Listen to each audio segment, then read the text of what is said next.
Hi hello ನಮಸ್ತೆ, welcome to ಸಾಕ್ಷ್ಯ media YouTube channel. So ಇದೀಗ ಗೃಹಲಕ್ಷ್ಮಿ ಯೋಜನೆಯ ಫಲಾನುಭವಿಗಳಿಗೆ ಒಂದು ಗುಡ್ ನ್ಯೂಸ್ ಅಂತಲೇ ಹೇಳ್ಬೋದು. ಸಚಿವೆ ಲಕ್ಷ್ಮಿ ಹೆಬ್ಬಾಳ್ಕರ್ ಅವರು ಕೂಡ ಇದ್ರ ಬಗ್ಗೆ ಒಂದು ಸ್ಪಷ್ಟನೆಯನ್ನು ನೀಡಿದ್ದಾರೆ.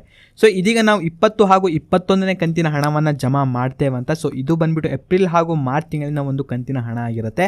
ಆ್ಯಂಡ್ ಈ ಒಂದು ಹಣವನ್ನು ಇದೀಗ ಸರ್ಕಾರ ಬಿಡುಗಡೆ ಮಾಡುವುದರ ಬಗ್ಗೆ ಇದೀಗ ಸಚಿವೆ ಲಕ್ಷ್ಮಿ ಹೆಬ್ಬಾಳ್ಕರ್ ಅವರು ಕೂಡ ಒಂದು ಸ್ಪಷ್ಟನೆಯೊಂದನ್ನು ನೀಡಿದ್ದಾರೆ. ಸೊ ಏನೇನು ಹೇಳಿದ್ದಾರೆ, ಸೊ ಯಾರಿಗೆಲ್ಲ ಈ ಒಂದು ಹಣ ಜಮಾ ಆಗ್ತಾ ಇದೆ, ಸೊ ಎಲ್ಲನೂ ಕೂಡ ಈ ಒಂದು ವಿಡಿಯೋದಲ್ಲಿ ಕಂಪ್ಲೀಟ್ ಆಗಿರುವಂಥ ಒಂದು ಮಾಹಿತಿ ಸಿಗುತ್ತೆ. ಸೊ ವಿಡಿಯೋನ ನೀವು ಸ್ಕಿಪ್ ಮಾಡದಂತೆ ಪೂರ್ತಿಯಾಗಿ ನೋಡ್ರಿ. ಚಾನಲ್ನ ಇನ್ನೂ ಕೂಡ ಸಬ್ಸ್ಕ್ರೈಬ್ ಮಾಡ್ಕೊಳ್ಳಿಲ್ಲ ಅಂತಂದ್ರೆ ಇವಾಗಲೇ ಸಬ್ಸ್ಕ್ರೈಬ್ ಮಾಡ್ಕೊಳ್ಳೋ ಜೊತೆಗೆ ಈ ಒಂದು ವಿಡಿಯೋನ ನೀವು ಲೈಕ್ ಮಾಡಿರಿ, ಯಾಕಂತಂದ್ರೆ ನಿಮ್ಮಿಂದ ಒಂದು ಲೈಕನ್ನು ಎಕ್ಸ್ಪೆಕ್ಟ್ ಮಾಡ್ತಾ ಇರೋದು. ಸೊ ಬನ್ನಿ ವಿಡಿಯೋನ ಶುರು ಮಾಡುವ.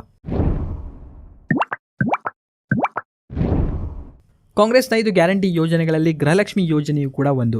ಈ ಒಂದು ಯೋಜನೆಯ ಮೂಲಕ ಮನೆ ಯಜಮಾನಿಗೆ ಪ್ರತಿ ತಿಂಗಳು ಇಲ್ಲಿ 2,000 ರೂಪಾಯಿಗಳು ಸಿಗ್ತಾ ಹೋಗುತ್ತೆ.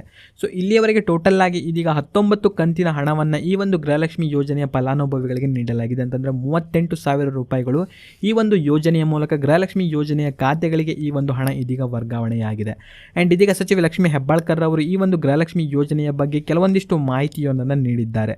ಸೊ ನಾವು ಇದೀಗ 20 ಹಾಗೂ 21ನೇ ಕಂತಿನ ಹಣವನ್ನು ಇನ್ನೂ ಕೂಡ ನೀಡಿಲ್ಲ. ಸೊ ಇದು ಬಂದ್ಬಿಟ್ಟು ಏಪ್ರಿಲ್ ಹಾಗೂ ಮಾರ್ಚ್ ತಿಂಗಳಿನ ಒಂದು ಕಂತಿನ ಹಣ ಆಗಿರುತ್ತೆ. ಆ್ಯಂಡ್ ಈ ಒಂದು ಹಣವನ್ನು ಇದೀಗ ನಾವು ಜೂನ್ ತಿಂಗಳಿನಲ್ಲಿ ಜಮಾ ಮಾಡಲಿದ್ದೇವೆ ಅಂತ ಸಚಿವೆ ಲಕ್ಷ್ಮಿ ಹೆಬ್ಬಾಳ್ಕರ್ ಅವರು ಕೂಡ ಒಂದು ಸ್ಪಷ್ಟನೆಯೊಂದನ್ನು ನೀಡಿದ್ದಾರೆ.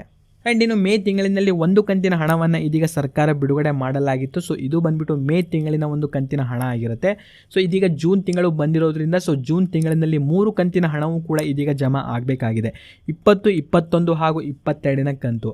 ಆ್ಯಂಡ್ ಇದೀಗ ಸಚಿವೆ ಲಕ್ಷ್ಮಿ ಹೆಬ್ಬಾಳ್ಕರ್ ಅವರು ಹೇಳಿರುವ ಪ್ರಕಾರ ಇದೀಗ 20 ಹಾಗೂ 21ನೇ ಕಂತಿನ ಹಣವನ್ನು ಇದೀಗ ನಾವು ಬಿಡುಗಡೆ ಮಾಡಲಿದ್ದೇವೆ ಅಂತ ಸಚಿವೆ ಲಕ್ಷ್ಮಿ ಹೆಬ್ಬಾಳ್ಕರ್ ಅವರು ಇದೀಗ ಮಾಧ್ಯಮ ಮಿತ್ರರೊಂದಿಗೆ ಒಂದು ಸ್ಪಷ್ಟನೆಯೊಂದನ್ನು ನೀಡಿದ್ದಾರೆ.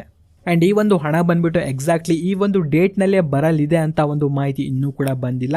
ಸೊ ಬಂದಿರುವಂಥ ಕೆಲವೊಂದು ಅಪ್ಡೇಟ್ಗಳ ಪ್ರಕಾರ ಇದೀಗ 10ನೇ ತಾರೀಕಿನ ಒಳಗಾಗಿ ಈ ಒಂದು ಹಣ ಇದೀಗ ಜಮಾ ಆಗಲಿದೆ ಅಂತ ಒಂದು ಮಾಹಿತಿಯು ಕೂಡ ಇದೀಗ ತಿಳಿದು ಬಂದಿದೆ. ಆ್ಯಂಡ್ ಇನ್ನು ಕೆಲವೊಬ್ಬರು ಕಾಮೆಂಟ್ ಮಾಡಿ ಕೇಳ್ತಾ ಇದ್ರಿ, ಸೊ ಗೃಹಲಕ್ಷ್ಮಿ ಯೋಜನೆ ಹಣ ಇನ್ನೂ ಕೂಡ ವರ್ಗಾವಣೆ ಆಗಿಲ್ಲ, ಸೊ ನನಗೆ ಇನ್ನೂ ಕೂಡ ತುಂಬ ಕಂತಿನ ಹಣ ಇದೀಗ ಪೆಂಡಿಂಗ್ ಇದೆ, ಯಾವಾಗ ಈ ಒಂದು ಹಣ ಜಮಾ ಆಗಲಿದೆ ಎಂಬುದನ್ನು ಇದೀಗ ನೋಡ್ತಾ ಹೋದೆ. ಸಚಿವೆ ಲಕ್ಷ್ಮಿ ಹೆಬ್ಬಾಳ್ಕರ್ ಅವರು ಹೇಳಿರೋ ಪ್ರಕಾರ ಇದರ ಒಂದು ವೆರಿಫಿಕೇಷನನ್ನು ಇದೀಗ ಅಂಗನವಾಡಿ ಕೇಂದ್ರಗಳ ಮುಖಾಂತರ ಇದೀಗ ಈ ಒಂದು ವೆರಿಫಿಕೇಷನ್ನ ಮಾಡ್ತಾ ಇದ್ದೇವೆ.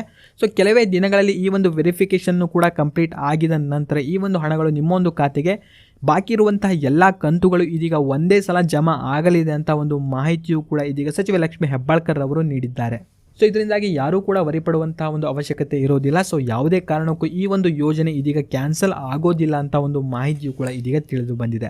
ಆ್ಯಂಡ್ ಇನ್ನು ನಿಮಗೆ ಗೃಹಲಕ್ಷ್ಮಿ ಯೋಜನೆಯ ಕೊನೆಯ ಕಂತಿನ ಹಣ ನಿಮಗೆ ಯಾವಾಗ ಬಂದಿತ್ತು ಎಂಬುದನ್ನು ಪ್ರತಿಯೊಬ್ಬರು ಕೂಡ ಕಾಮೆಂಟಲ್ಲಿ ನೀವು ತಪ್ಪದೇ ಕಾಮೆಂಟ್ ಮಾಡಿರಿ. ಆ್ಯಂಡ್ ವಿಡಿಯೋನ ನೀವು ಲೈಕ್ ಮಾಡ್ಕೊಳ್ರಿ. ಚಾನಲ್ ಇನ್ನೂ ಕೂಡ ಸಬ್ಸ್ಕ್ರೈಬ್ ಮಾಡದೆ ನೋಡ್ತಾ ಇದ್ರು ಕೂಡಲೇ ಸಬ್ಸ್ಕ್ರೈಬ್ ಮಾಡ್ಕೊಳ್ಳಿ. ಹಾಗೂ ಈ ಒಂದು ವಿಡಿಯೋವನ್ನು ನೀವು ನೋಡಿದ್ದಕ್ಕೆ ಧನ್ಯವಾದಗಳು.